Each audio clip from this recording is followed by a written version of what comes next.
इस लेख में हमने संपूर्ण रामायण की कहानी हिंदी में लिखा है। यह हमने लघु रूप में लिखा है, जिसमें हमने इस महाकाव्य के मुख्य भागों को विस्तार रूप में बताया है।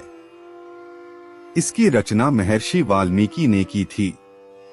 वैसे तो रामायण कथा बहुत लंबी है, परंतु आज हम आपके सामने इस कहानी का एक संक्षिप्त रूपरेखा प्रस्तुत कर रहे हैं। रामायण की कहानी मुख्य रूप से बालकांड, अयोध्या कांड, अरण्य कांड, किष्किंधा कांड, सुंदरकांड, लंका कांड और उत्तरकांड में विभाजित है। रामायण के महाकाव्य में 24,000 छंद और 500 सर्ग हैं, जो कि 7 भागों में विभाजित हैं। रामायण श्री राम, लक्ष्मण, सीता की एक अद्भुत अमर कहानी है, जो हमें विचारधारा, भक्ति, कर्तव्य, रिश्ते, धर्म और कर्म को सही मायने में सिखाता है। आइए शुरू करते हैं रामायण की पूर्ण कथा हिंदी में संक्षिप्त रूप में। राम सीता जन्म कथा। प्राचीन काल की बात है। सरयू नदी के किनारे कोशला नामक राज्य था। कोशला राज्य की राजधानी अयोध्या थी, जिसके राजा का नाम दशरथ था। राजा दशरथ के 3 पत्नियां थी, जिनके नाम थे कौशल्या, कैकई और सुमित्रा। परंतु बहुत समय से उनकी कोई भी संतान नहीं थी, जिसके कारण उन्हें उत्तराधिकारी की कमी हमेशा सताती थी। इसके विषय में उन्होंने ऋषि वशिष्ठ से बात की और पुत्र कामिष्टि यज्ञ करवाया। यज्ञ के कारण उनकी पत्नियों को 4 पुत्र हुए। उनकी पहली पत्नी कौशल्या से राम, कैकई से भरत और सुमित्रा से लक्ष्मण और शत्रुघ्न का जन्म हुआ। सभी राजकुमार शास्त्रों और युद्ध कला में निपुण थे। जब राम 16 वर्ष के हुए, तब ऋषि विश्वामित्र राजा दशरथ के पास गए और यज्ञ में विघ्न डालने वाले राक्षसों का अंत करने में राम और लक्ष्मण की मदद मांगी। राम और लक्ष्मण ने इस कार्य को आदर से मान और कई राक्षसों का अंत किया, जिसके फलस्वरूप उन्हें ऋषि विश्वामित्र ने कई दिव्य अस्त्र प्रदान किए। एक दूसरे प्रदेश मिथिला के राजा जनक भी निसंतान थे। ऋषियों के कहने पर राजा जनक ने अपने राज्य के खेत में हल चलाना शुरू किया। हल चलते समय उन्हें एक धातु से टकराने की आवाज आई। जब राजा जनक ने देखा तो उन्हें सित के कलश में एक कन्या जमीन में गड़ी हुई मिली। उस कन्या को जैसी ही राजा जनक ने मिट्टी से निकाला, राज्य में बारिश होने लगी और उस कन्या को जनक अपने महल ले गए। सित के कलश में पाने के कारण उस कन्या का नाम सीता रखा गया। श्री राम और सीता विवाह। धीरे धीरे सीता बड़ी हुई और उनके विवाह का समय आया। श्री राम अयोध्या के राजा दशरथ के ज्येष्ठ पुत्र थे और माता सीता उनकी धर्मपत्नी थी। राम बहुत ही साहसी, बुद्धिमान और आज्ञाकारी और सीता बहुत ही सुंदर, उदार और पुण्यात्मा थी। माता सीता की मुलाकात श्री राम से उनके स्वयंवर में हुई, जो सीता माता के पिता मिथिला के राजा जनक द्वारा संयोजित किया गया था। यह स्वयंवर माता सीता के लिए अच्छे वर की खोज में आयोजित किया गया था। राजा जनक ने सीता का स्वयंवर रखा, जिसमें उन्होंने शिव जी के धनुष को उठाकर उसमें रस्सी चढ़ाने वाले व्यक्ति से सीता का विवाह कराने की शर्त राखी।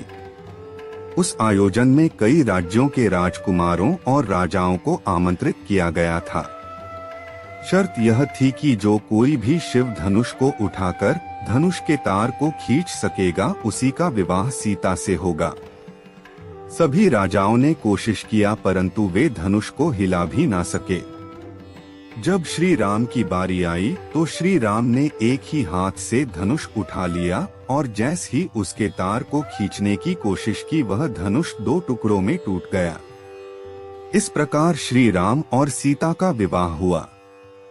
इस प्रकार श्री राम का विवाह सीता से, लक्ष्मण का विवाह उर्मिला से, भरत का विवाह मांडवी से और शत्रुघ्न का विवाह श्रुतकीर्ति से हो गया। अयोध्या राजघराने में षड्यंत्र। अयोध्या के राजा दशरथ के 3 पत्नियां और 4 पुत्र थे। राम सभी भाइयों में बड़े थे और उनकी माता का नाम कौशल्या था।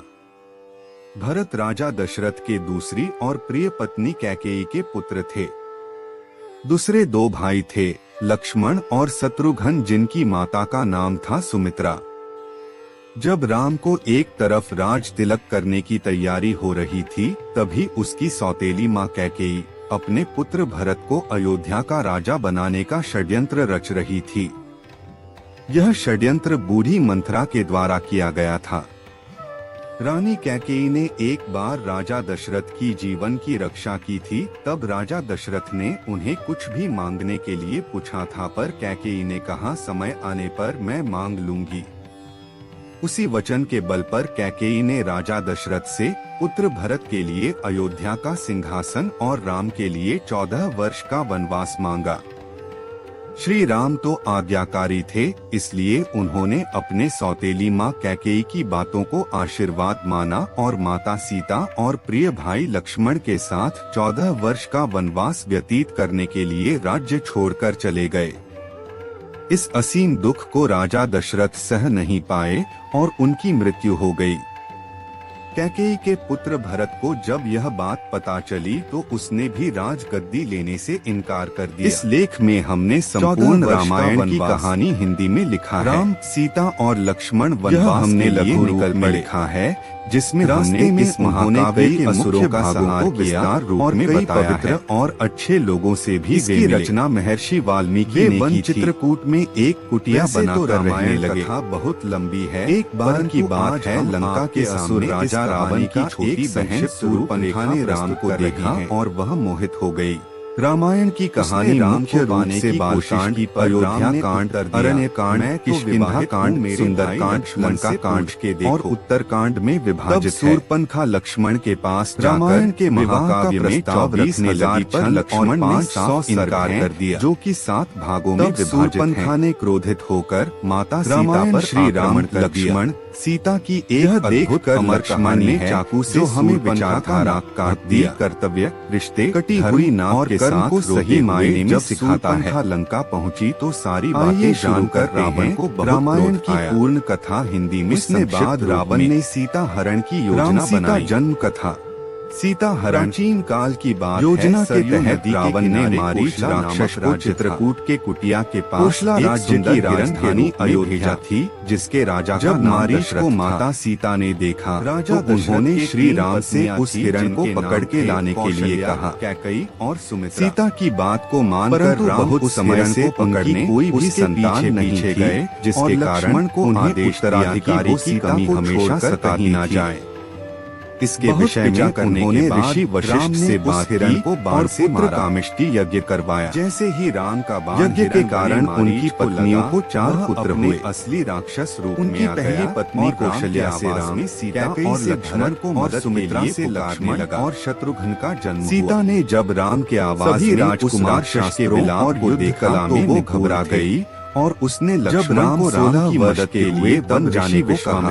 राजा दशरथ लक्ष्मण ने सीता माता के में विघ्न डालने वाले राक्षसों लक्ष्मण करने में राम और लक्ष्मण की मदद मांगी। श्री राम की खोज करने वन में लक्ष्मण ने इस कार्य को योजना के अनुसार रावण राक्षसों का के रूप में जिसके फलस्वरूप उन्हें ऋषि विश्वामित्र ने कई दिव्य अस्त्र प्रदान किए। जैसे ही रावण ने दूसरे प्रदेश मिथिला के राजा जनक भी निसंतान थे, उसका पैर जल ऋषियों के कहने पर राजा जनक ने अपने राज्य के खेत में हल चलाना शुरू किया। हल चलते समय उन्हें एक धातु से टकराने की आवाज आई। रावण ने पुष्पक विमान जब राजा जनक ने देखा तो उन्हें सिद्ध के कलश में जब राम और लक्ष्मण को यह पता चला कि उनके साथ छल हुआ है, जैसी ही राजा जनक ने और भागे पर राज्य में बारिश होने लगी और उस कन्या जब रावण सीता को पुष्पक विमान में लेकर जा रहा था, तब बूढ़े जटायु पक्षी ने रावण से सीता माता को छुड़ाने के लिए युद्ध किया, परंतु रावण ने जटायु का पंख काट डाला। जब राम और लक्ष्मण सीता को ढूंढते हुए जा रहे थे तो रास्ते में जटायु का शरीर पड़ा था और वो राम राम विलाप कर रहा था। जब राम और लक्ष्मण ने उनसे सीता के विषय में पूछा तो जटायु ने उन्हें बताया कि रावण माता सीता को उठा ले गया है और यह बताते बताते उसकी मृत्यु हो गई। राम और हनुमान किष्किंधा के राजा सुग्रीव की वानर सेना के मंत्री थे। राम और हनुमान पहली बार ऋषिमुख पर्वत पर मिले, जहां सुग्रीव और उनके साथी रहते थे। सुग्रीव के भाई बाली ने उससे उसका राज्य भी छीन लिया और उसकी पत्नी को भी बंदी बनाकर रखा था। जब सुग्रीव राम से मिले, वे दोनों मित्र बन गए। जब रावण पुष्पक विमान में सीता माता को ले जा रहा था, तब माता सीता ने निशानी के लिए अपने अलंकार फेंक दिए थे। वो सुग्रीव की सेना के कुछ वानरों को मिला था। जब उन्होंने श्री राम को वो अलंकार दिखाए तो राम और लक्ष्मण के आंखों में आंसू आ गए। श्री राम ने बाली का वध करके सुग्रीव को किष्किंधा का राजा दोबारा बना दिया। सुग्रीव ने भी मित्रता निभाते हुए राम को वचन दिया कि वो और उनकी वानर सेना भी सीता माता को रावण के चंगुल से छुड़ाने के लिए पूरी जी जान लगा देंगे। वानर सेना। उसके बाद हनुमान, सुग्रीव, जामवंत ने मिलकर सुग्रीव की वानर सेना का नेतृत्व किया और चारों दिशाओं में अपनी सेना को भेजा। सभी दिशाओं में ढूंढने के बाद भी कुछ न मिलने पर ज्यादातर सेना वापस लौट आए। दक्षिण की तरफ हनुमान एक सेना लेकर गए, जिसका नेतृत्व अंगद कर रहे थे। जब वे दक्षिण के समुद्र तट पर पहुंचे तो वे भी उदास होकर विंध्य पर्वत पर इसके विषय में बात कर रहे थे। वही कोने में एक बड़ा पक्षी बैठा था, जिसका नाम था संपाति। संपत्ति वानरों को देखकर बहुत खुश हो गया और भगवान का शुक्रिया करने लगा, इतना सारा भोजन देने के लिए। जब सभी वानरों को पता चला कि वह उन्हें खाने की कोशिश करने वाला था, तो सभी उसकी घोर आलोचना करने लगे और महान पक्षी जटायु का नाम लेकर उसकी वीरता की कहानी सुनाने लगे। जैसे ही जटायु की मृत्यु की बात उसे पता चला, वह जोर जोर से विलाप करने लगा। उसने वानर सेना को बताया कि वो जटायु का भाई है और यह भी बताया कि उसने और जटायु ने मिलकर स्वर्ग में जाकर इंद्र को भी युद्ध में हराया था। उसने यह भी बताया कि सूर्य की तेज किरणों से जटायु की रक्षा करते समय उसके सभी पंख भी जल गए और वह उस पर्वत पर गिर गया। संपाति ने वानरों से बताया कि वह बहुत ज्यादा जगहों पर जा चुका है और उसने यह भी बताया कि लंका का असुर राजा रावण ने सीता को अपहरण किया है और उसी दक्षिणी समुद्र के दूसरी ओर उसका राज्य है। लंका की ओर हनुमान की समुद्र यात्रा। जामवंत ने हनुमान के सभी शक्तियों को ध्यान दिलाते हुए कहा कि हे हनुमान, आप तो महाज्ञानी, वानरों के स्वामी और पवन पुत्र हैं। यह सुनकर हनुमान का मन हर्षित हो गया और वे समुद्र तट किनारे स्थित सभी लोगों से बोले, आप सभी कंदमूल खाकर यही मेरा इंतजार करें जब तक मैं सीता माता को देखकर वापस ना लौट आऊं। ऐसा कहकर वे समुद्र के ऊपर से उड़ते हुए लंका की ओर चले गए। रास्ते में जाते समय उन्हें सबसे पहले मेनका पर्वत आए। उन्होंने हनुमान जी से कुछ देर आराम करने के लिए कहा, पर हनुमान ने उत्तर दिया, जब तक मैं श्री राम जी का कार्य पूर्ण ना कर लूं, मेरे जीवन में विश्राम की कोई जगह नहीं है। और वे उड़ाते हुए आगे चले गए। देवताओं ने हनुमान की परीक्षा लेने के लिए सांपों की माता सुरसा को भेजा। सुरसा ने हनुमान को खाने की कोशिश की, पर हनुमान को वो खा ना सकी। हनुमान उसके मुख में जाकर दोबारा निकल आए और आगे चले गए। समुद्र में एक छाया को पकड़कर खा लेने वाली राक्षसी रहती थी। उसने हनुमान को पकड़ लिया, पर हनुमान ने उसे भी मार दिया। हनुमान लंका दहन की कहानी।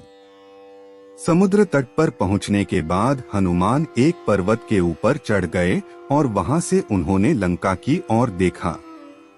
लंका का राज्य उन्हें दिखा, जिसके सामने एक बड़ा द्वार था और पूरा लंका सोने का बना हुआ था। हनुमान ने एक छोटे मच्छर के आकार जितना रूप धारण किया और वो द्वार से अंदर जाने लगे।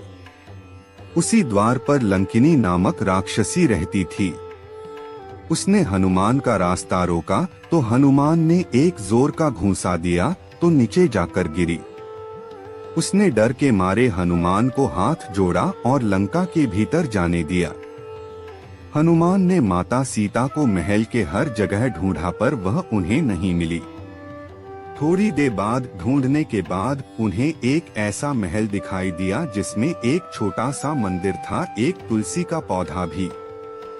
हनुमान जी को यह देखकर अचंभे में पड़ गए और उन्हें यह जानने की इच्छा हुई कि आखिर ऐसा कौन है जो इन असुरों के बीच श्री राम का भक्त है। यह जानने के लिए हनुमान ने एक ब्राह्मण का रूप धारण किया और उन्हें पुकारा। विभीषण अपने महल से बाहर निकले और जब उन्होंने हनुमान को देखा तो वो बोले, हे महापुरुष, आपको देखकर मेरे मन में अत्यंत सुख मिल रहा है। क्या आप स्वयं श्री राम हैं? हनुमान ने पूछा, आप कौन हैं? विभीषण ने उत्तर दिया, मैं रावण का भाई विभीषण हूँ। यह सुनकर हनुमान अपने असली रूप में आ गए और श्री रामचंद्र जी के विषय में सभी बातें उन्हें बताया। विभीषण ने निवेदन किया, हे पवन पुत्र, मुझे एक बार श्री राम से मिलवा दो। हनुमान ने उत्तर दिया, मैं श्री राम जी से जरूर मिलवा दूंगा, परंतु पहले मुझे यह बताए कि मैं जानकी माता से कैसे मिल सकता हूँ। अशोक वाटिका में हनुमान सीता भेंट। विभीषण ने हनुमान को बताया कि रावण ने सीता माता को अशोक वाटिका में कैद करके रखा है। यह जानने के बाद हनुमान जी ने एक छोटा सा रूप धारण किया और वह अशोक वाटिका पहुँचे। वहां पहुंचने के बाद उन्होंने देखा कि रावण अपने दसियों के साथ उसी समय अशोक वाटिका में पहुंचा और सीता माता को अपने ओर देखने के लिए साम दाम दंड भेद का उपयोग किया, पर तब भी सीता जी ने एक बार भी उसकी ओर नहीं देखा। रावण ने सभी राक्षसियों को सीता को डराने के लिए कहा, पर त्रिष्टा नामक एक राक्षसी ने माता सीता की बहुत मदद और देखभाल की और अन्य राक्षसियों को भी डराया, जिससे अन्य सभी राक्षसी भी सीता की देखभाल करने लगे। कुछ देर बाद हनुमान ने सीता जी के सामने श्री राम की अंगूठी डाल दी। श्री राम नाम से अंकित अंगूठी देखकर सीता माता के आंखों से खुशी के अंशु निकल पड़े, परंतु सीता माता को संदेह हुआ कि कहीं यह रावण की कोई चाल तो नहीं। तब सीता माता ने पुकारा कि कौन है जो यह अंगूठी लेकर आया है।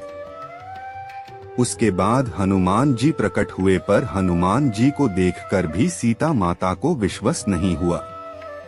सके बाद हनुमान जी ने मधुर वचनों के साथ रामचंद्र के गुणों का वर्णन किया और बताया कि वो श्री राम जी के दूत हैं। सीता ने व्याकुलता से श्री राम जी का हाल चाल पूछा। हनुमान जी ने उत्तर दिया, है माते, श्री राम जी ठीक हैं और वे आपको बहुत याद करते हैं। वे बहुत जल्द ही आपको लेने आएंगे और मैं शीघ्र ही आपका संदेश श्री राम जी के पास पहुंचा दूंगा।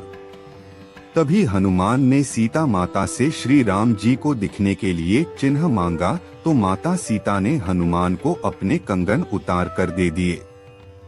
हनुमान लंका देहें। हनुमान जी को बहुत भूख लग रहा था, तो हनुमान अशोक वाटिका में लगे पेड़ों के फलों को खाने लगे। फलों को खाने के साथ साथ हनुमान उन पेड़ों को तोड़ने लगे। तभी रावण के सैनिकों ने हनुमान पर प्रहार किया, पर हनुमान ने सबको मार डाला। जब रावण को इस बात का पता चला कि कोई बंदर अशोक वाटिका में उत्पात मचा रहा है, तो उसने अपने पुत्र अक्षय कुमार को भेजा हनुमान का वध करने के लिए, पर हनुमान जी ने उसे क्षण भर में ऊपर पहुंचा दिया। कुछ देर बाद जब अपने पुत्र की मृत्यु का पता चला, वह बहुत ज्यादा क्रोधित हुआ। उसके बाद रावण ने अपने ज्येष्ठ पुत्र मेघनाद को भेजा। हनुमान के साथ मेघनाद का बहुत ज्यादा युद्ध हुआ, पर कुछ ना कर पाने के बाद मेघनाद ने ब्रह्मास्त्र चला दिया। ब्रह्मास्त्र का सम्मान करते हुए हनुमान स्वयं बंधक बन गए। हनुमान को रावण की सभा में लाया गया। रावण हनुमान को देखकर हंसा और फिर क्रोधित होकर उसने प्रश्न किया, रे वानर, तूने किस कारण अशोक वाटिका को तहस-नहस कर दिया? तूने किस कारण से मेरे सैनिकों और पुत्र का वध कर दिया? क्या तुझे अपने प्राण जाने का डर नहीं है? यह सुनकर हनुमान ने कहा, हे रावण, जिसने महान शिव धनुष को पल भर में तोड़ डाला, जिसने खर, दूषण, त्रिशिरा और बाली को मार गिराया, जिसकी प्रिय पत्नी का तुमने अपहरण किया, मैं उन्हीं का दूत हूँ। मुझे भूख लग रहा था, इसलिए मैंने फल खाए और तुम्हारे राक्षसों ने मुझे खाने नहीं दिया, इसलिए मैंने उन्हें मार डाला। अभी भी समय है, सीता माता को श्री राम को सौंप दो और क्षमा मांग लो। रावण हनुमान की बात सुनकर हंसने लगा और बोला, रे दुष्ट, तेरी मृत्यु तेरे सिर पर है। ऐसा कहकर रावण ने अपने मंत्रियों को हनुमान को मार डालने का आदेश दिया। यह सुनकर सभी मंत्री हनुमान को मारने दौड़े। तभी विभीषण वहां आ पहुंचे और बोले, रुको, दूत को मारना सही नहीं होगा, यह नीति के विरुद्ध है। कोई और भयानक दंड देना चाहिए। सभी ने कहा, बंदर का पूंछ उसको सबसे प्यारा होता है, क्यों ना तेल में कपड़ा डुबाकर इसकी पूंछ में बंधकर आग लगा दिया जाए। हनुमान की पूंछ पर तेल वाला कपड़ा बंधकर आग लगा दिया गया। जैसे ही पूंछ में आग लगी, हनुमान जी बंधन मुक्त होकर एक छत से दूसरे में कूदते गए और पूरी सोने की लंका में आग लगा के समुद्र की ओर चले गए और वहां अपनी पूंछ पर लगी आग को बुझा दिया। वहां से सीधे हनुमान जी श्री राम के पास लौटे और वहां उन्होंने श्री राम को सीता माता के विषय में बताया और उनके कंगन भी दिखाए। सीता माता के निशानी को देखकर श्री राम भावुक हो गए। प्रभु राम सेतु बंध। अब श्री राम और वानर सेना की चिंता का विषय था, कैसे पूरी सेना समुद्र के दूसरे ओर जा सकेंगे। श्री राम जी ने समुद्र से निवेदन किया कि वे रास्ता दें ताकि उनकी सेना समुद्र पार कर सके, परंतु कई बार कहने पर भी समुद्र ने उनकी बात नहीं मानी। तब राम ने लक्ष्मण से धनुष मांगा और अग्नि बाण को समुद्र पर साधा, जिससे कि पानी सूख जाए और वे आगे बढ़ सकें। जैसे ही श्री राम ने ऐसा किया, समुद्र देव डरते हुए प्रकट हुए और श्री राम से माफी मांगी और कहा, हे नाथ, ऐसा ना करें, आपके इस बाण से मेरे में रहते वाले सभी मछलियां और जीवित प्राणी का अंत हो जाएगा। श्री राम ने कहा, हे समुद्र देव, हमें यह बताएं कि मेरी यह विशाल सेना इस समुद्र को कैसे पार कर सकते हैं। समुद्र देव ने उत्तर दिया, हे रघुनंदन राम, आपकी सेना में 2 वानर हैं, नल और नील, उनके स्पर्श करके किसी भी बड़े से बड़े चीज को पानी में तैरा सकते हैं। यह कहकर समुद्र देव चले गए। उनकी सलाह के अनुसार नल और नील ने पत्थर पर श्री राम के नाम लिखकर समुद्र में फेंक के देखा तो पत्थर तैरने लगा। उसके बाद एक करके नल नील समुद्र में पत्थर को समुद्र में फेंकते रहे और समुद्र के अगले छोर तक पहुंच गए। लंका में श्री राम की वानर सेना। श्री राम ने अपनी सेना के साथ समुद्र किनारे डेरा डाला। जब इस बात का पता रावण की पत्नी मंदोदरी को पता चला तो वो घबरा गई और उसने रावण को बहुत समझाया, पर वह नहीं समझा और सभा में चले गया। रावण के भाई विभीषण ने भी रावण को सभा में समझाया और सीता माता को सम्मान पूर्वक श्री राम को सौंप देने के लिए कहा, परंतु यह सुनकर रावण क्रोधित हो गया और अपने ही भाई को लात मार दिया, जिसके कारण विभीषण सीढ़ियों से नीचे आ गिरे। विभीषण ने अपना राज्य छोड़ दिया और वो श्री राम के पास गए।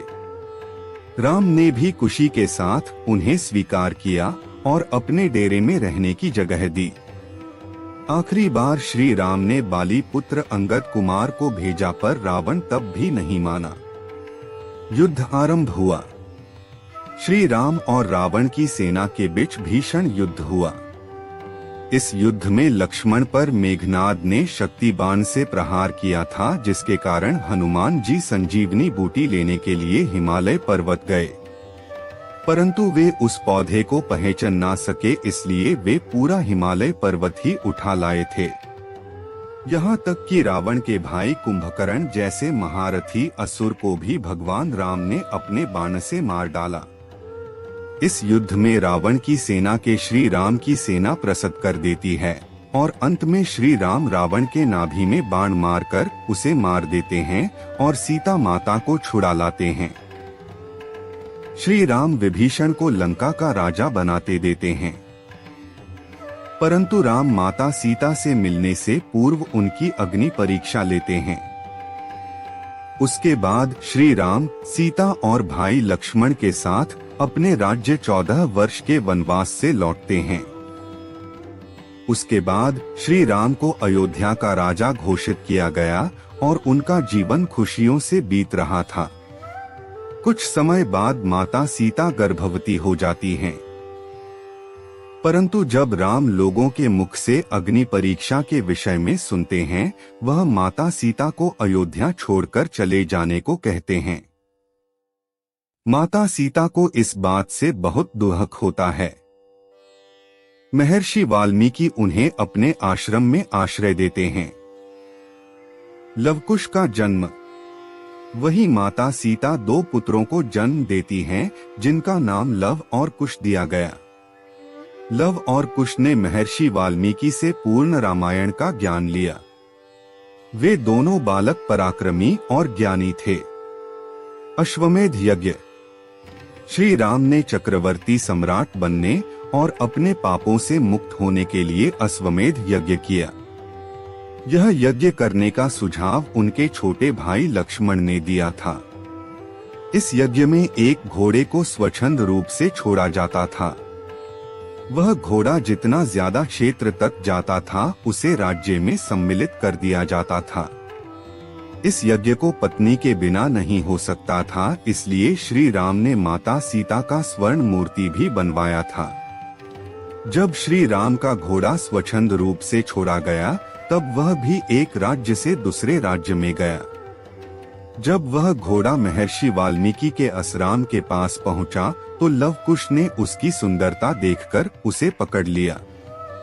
जब राम को पता चला, तो उन्होंने अपनी सेना को भेजा, परंतु लवकुश से युद्ध में सब हार गए।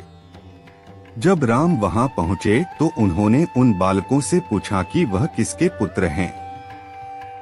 तब लवकुश ने माता सीता का नाम लिया। जब राम ने यह सुना, तो उन्होंने बताया कि वह उनके पिता हैं। यह सुनकर लवकुश भी बहुत खुश हुए और राम से गले मिल गए। उसके बाद वे माता सीता से आश्रम जाकर मिले। उसके बाद श्री राम माता सीता और लवकुश को लेकर अयोध्या लौट आए। आशा करते हैं आपको रामायण की यह कथा संक्षिप्त रूप में आपको अच्छा लगा होगा।